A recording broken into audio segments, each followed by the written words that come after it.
This video is about how to preserve human civilization.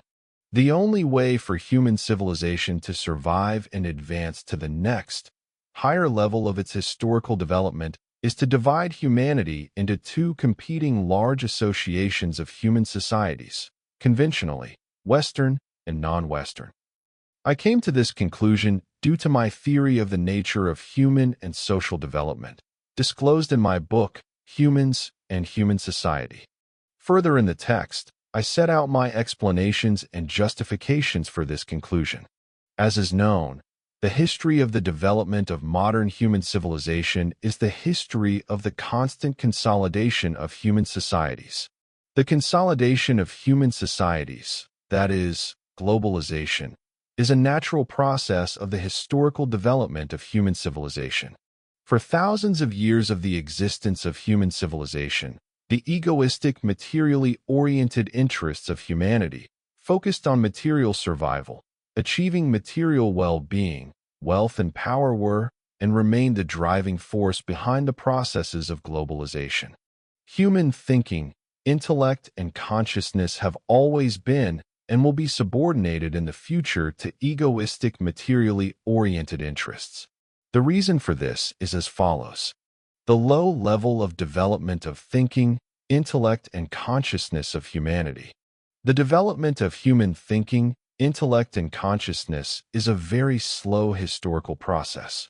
The egoistic, materially oriented interests of humanity have been fueled, are fueled, and will be fueled in the future by the difference in the level of historical development of different human societies. The higher the level of development of thinking, intellect, and consciousness of society members, the higher the level of access of society members to new ideas, discoveries, inventions, methods, and means of solving new problems, including organizational, economic, political, social, military, and others. The higher the preparedness of society to accept new ideas, discoveries, inventions, methods, and means of solving new problems, the higher the level of historical development of society. Over the past 500 years, based on their higher level of historical development, more developed societies have used their advantages in competition with less developed societies in order to satisfy their egoistic, materially oriented interests. The main intermediate result of the globalization of humanity over the past 500 years is the satisfaction of the egoistic, materially oriented interests of more developed societies at the expense of the interests of less developed societies. Since humanity has a low level of development of thinking, intellect, and consciousness, the development of thinking, intellect, and consciousness of humanity is a very slow historical process. Therefore, in the foreseeable future, the elites of more developed societies will not be able to change enough to abandon their egoistic, materially oriented interests at the expense of the interests of less developed societies. In the foreseeable future, fair globalization is impossible, no matter who will be the leader of the historical development of human civilization. Since competition between human societies promotes the historical development of human societies and human civilization as a whole. The higher the level of competition between human societies, the more dynamic the historical development of human societies and human civilization as a whole. Competition between human societies promotes the dynamic development of technologies that can help human civilization survive and develop in the face of a significant increase in the Earth's population, depletion of the Earth's natural resources, and serious environmental problems. Therefore, at the present stage of development of human civilization, the presence of competition between human societies is a prerequisite for the preservation of modern human civilization. If one human society establishes global dominance over all other societies on Earth, competition between human societies will disappear, since the dominant society is not interested in the existence of competitors.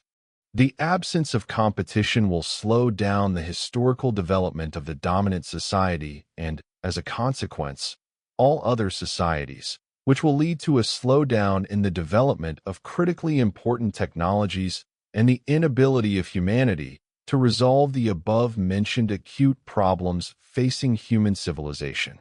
The inability of humanity to resolve the most acute problems of human civilization will force the dominant society to resort to the most accessible and understandable method for it, which consists in a radical reduction of the Earth's population, which will inevitably lead to the destruction of modern human civilization. Given the above, the only way for human civilization to survive and advance to the next, higher level of its historical development is to maintain competition between human societies.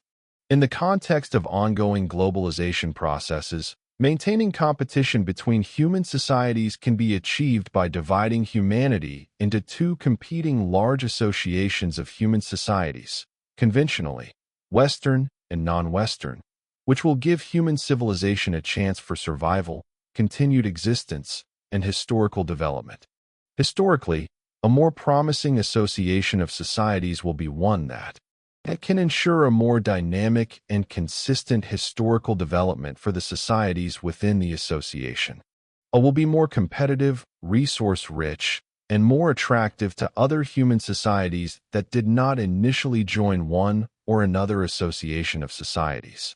The final globalization of human societies in their associations can only occur after humanity develops technologies that will solve the most pressing problems of human civilization associated with a significant increase in the Earth's population, the depletion of the Earth's natural resources, and serious environmental problems.